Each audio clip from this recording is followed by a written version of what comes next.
Assalamualaikum warahmatullahi wabarakatuh. Sebelumnya perkenalkan Bapak dosen dan Kakak Asprak. Saya Naura Amalia Najwa Hafna Ilmi dari Pemrograman Geospasial Web kelompok B. Pada kesempatan kali ini saya akan mendemonstrasikan hasil running program dan juga menjelaskan shortcut dari acara kedua dengan judul Bootstrap. Bootstrap merupakan framework yang berisi kumpulan CSS dan juga JavaScript yang dapat memudahkan pengguna dalam membuat website.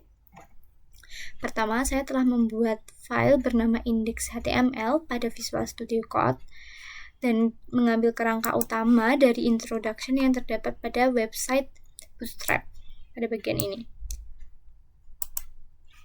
Nah, kemudian pada kerangka utama ini terdapat dua jenis, yaitu head dan juga body. Pada bagian head terdapat metadata berupa karakter dan juga metadata yang dapat membuat tampilan pengguna menjadi responsif. Kemudian terdapat judul yaitu Bootstrap Demo. Kemudian terdapat link yang dapat memanggil link CSS. Nah, kemudian pada bagian body yang pertama adalah navigasi. Skrip navigasi ini diambil pada bagian Bootstrap bagian komponen navbar. Pada bagian ini. Nah, pada bagian navbar ini terdapat skrip navbar 30. Ini merupakan bagian navigasi yang membuat navigasi ini berubah menjadi garis horizontal dengan warna abu-abu seperti ini. Nah, seperti ini, abu-abunya agak muda. Nah, kemudian container fluid ini akan menampilkan navbar menjadi melebar sesuai dengan layar. Kemudian terdapat kelas navbar brand yang merupakan kelas di mana judul dari navigasi sendiri. Kemudian terdapat button yang merupakan tombol toggle dengan icon yang dapat ditampilkan ketika layar ini mengecil seperti pada handphone seperti ini. Nah, kemudian pada bagian layar handphone ini juga telah disetting menjadi jarak 2 pada bagian navbar auto MB2 ini. Tetapi saat auto ini merupakan pada bagian ketika navbar sendiri berada pada layar laptop dan navbar akan menjorok ke bagian kanan.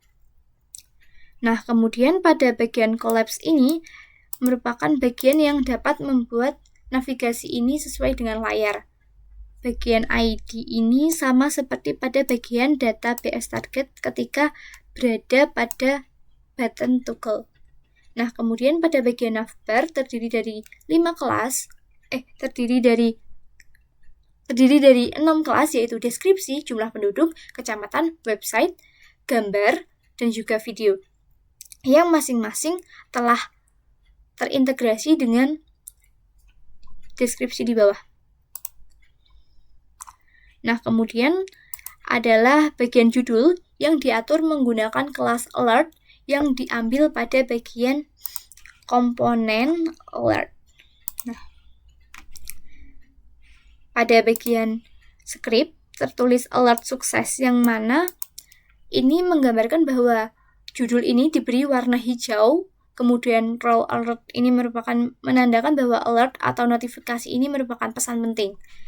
Nah, apabila alertnya berwarna biru, maka dapat dituliskan alert primary, kemudian berwarna merah dapat dituliskan alert donger. Nah, judul dan subjudul ini diberi heading 2 dan juga heading 5 dengan nama kota Yogyakarta dan juga daerah istimewa Yogyakarta. Kemudian pada bagian deskripsi dibuat menggunakan card yang diambil juga pada bagian komponen. Pada bagian ini.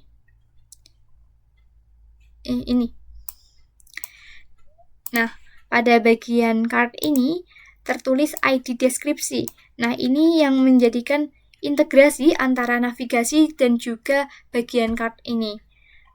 Nah, di bagian navbar tertulis pagar deskripsi. Nah, pada bagian deskripsi ini diberi jarak 2 dari bagian alert judul. Nah, pada bagian deskripsi ini merupakan paragraf yang ditandai dengan script P. Kemudian jumlah penduduk yang mana ini akan membuat tabel dengan card juga dengan jarak 2, ID jumlah penduduk. Kemudian pada tabel ini akan berbentuk strip dengan border garis pinggir berwarna hijau seperti ini. Nah, seperti ini. Ini berwarna hijau di pinggir-pinggirnya. Nah, kemudian tabel ini dibuat dengan script TR yang merupakan garis dari setiap kolom, kemudian TH yang merupakan judul bagi setiap kolom, TD merupakan data bagi kolom-kolom. Nah, kemudian selanjutnya kecamatan sama dengan card dengan jarak 2, ID kecamatan, kemudian ditulis dengan urutan yang berurutan yaitu dengan OL. Kemudian di dalamnya diberi list dengan script LI. Kemudian pada bagian website sama jaraknya 2 dengan card ID-nya website. Kemudian telah disisipkan link yaitu www.jogjakota yang apabila diklik akan menampilkan website Jogjakota. Nah, kemudian pada bagian title ini akan tertulis buka website.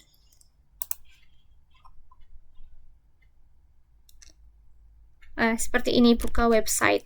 Nah, kemudian pada bagian gambar sama dengan card dengan jarak 2, ID gambar, dan disisipkan gambar yang dipanggil dari folder image dengan nama Tugu Yogyakarta JPEG. Kemudian alt Tugu Yogyakarta ini akan tertampil apabila website tersebut error. Nah, gambar ini akan ditampilkan dengan ukuran 200 pixel. Nah, bagian title ini sama seperti yang tadi buka website. Nah, apabila gambar diklik maka akan muncul Tugu Yogyakarta ini sebagai penanda. Nah, ini Tugu Yogyakarta. Nah, pada bagian video juga sama dengan card jarak 2 ID video yang ditampilkan dengan embed yang menyisipkan link video. Kemudian ditutup dengan script yang dapat memanggil JavaScript. Nah, kemudian hasil dari script ini akan dikelola oleh GitHub. Kita buka GitHub repositorinya pada bagian page. Maka tertampil link dapat kita buka. Nah, ini merupakan hasil dari pembuatan website dengan Bootstrap. Di mana ketika kita mengeklik deskripsi, maka akan langsung lari ke deskripsi. Kemudian ketika mengeklik gambar, maka akan langsung menuju gambar. Nah, ini Tugu Yogyakarta. Ini buka website. Nah, terdapat deskripsi, jumlah penduduk, list kecamatan, website, gambar, dan juga video yang apabila diklik maka akan muncul. Nah, ini website langsung menuju web Jogjakota. Kalau video dapat dilihat secara langsung di bagian website. Nah, sekian hasil demonstrasi dan pembahasan dari acara 2.